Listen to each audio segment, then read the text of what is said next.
In today's tutorial, I am explaining the 3 types of watercolor paper texture. They can be a bit of a mystery with their funny names, so stick around. Hi guys, welcome back. My name is Shayda and today we are talking watercolor paper texture. So watercolor paper comes in 3 types: rough, cold pressed, and hot pressed. And those names refer to the way the paper is produced, and the way it's produced results in 3 different textures. Obviously rough is rough, and then hot pressed is very smooth, and cold pressed is in the middle. So let's talk about rough first. It's obviously got a lot of texture and tooth, and you can see as I start to put a little bit of paint on there how that texture can come through. Rough paper takes on water well, and it's also great for dry brushing, and that's when you don't have a ton of paint on your brush and you can pick up a lot of that texture.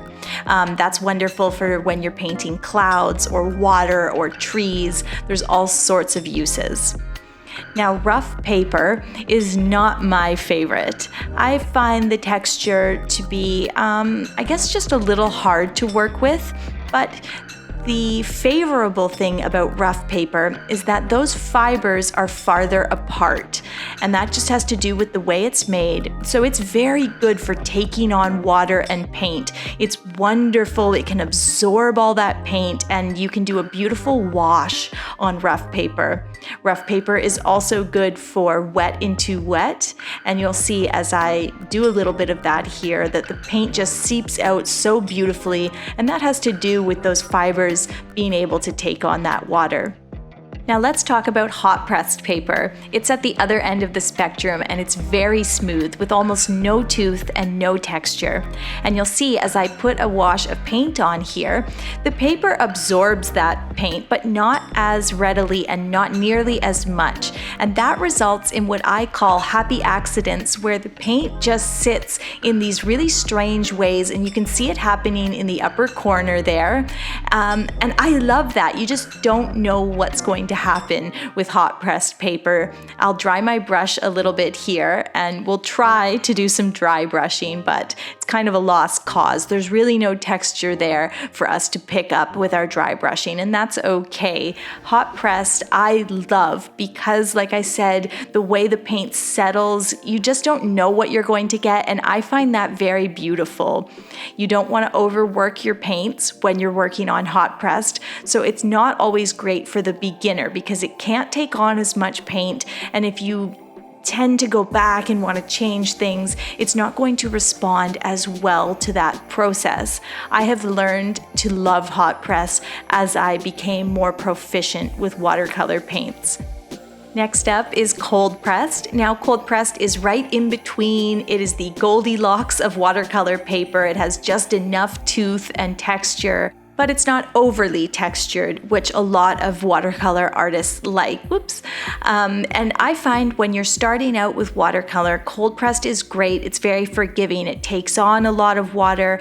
It's great for wet into wet. It's great if you decide you want to bleed out an area. You can go back, you can change things up, and it's a little more forgiving than the hot pressed is. And I read somewhere that about 90% of watercolor artists like cold pressed, because it is the Goldilocks. It's just right. It's in the middle. You get a bit of that tooth and texture that you can work with and bring out, but you also get a surface that's not overly textured, and it's easy to paint on. It has a good grip for the brush. You can see here I'm doing a little bit of dry brushing.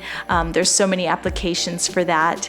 And I used cold pressed exclusively for the first few years that I was painting in watercolor. I just found with hot pressed, as a beginner painter, I was adding a lot of water to the page because I was always changing things up and fixing mistakes, and the cold pressed paper could handle that, whereas the hot pressed couldn't.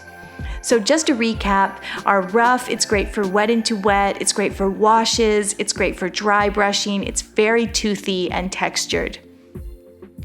Now our hot pressed on the other end of the spectrum, it makes those happy accidents. It doesn't take on as much water, but it is beautiful.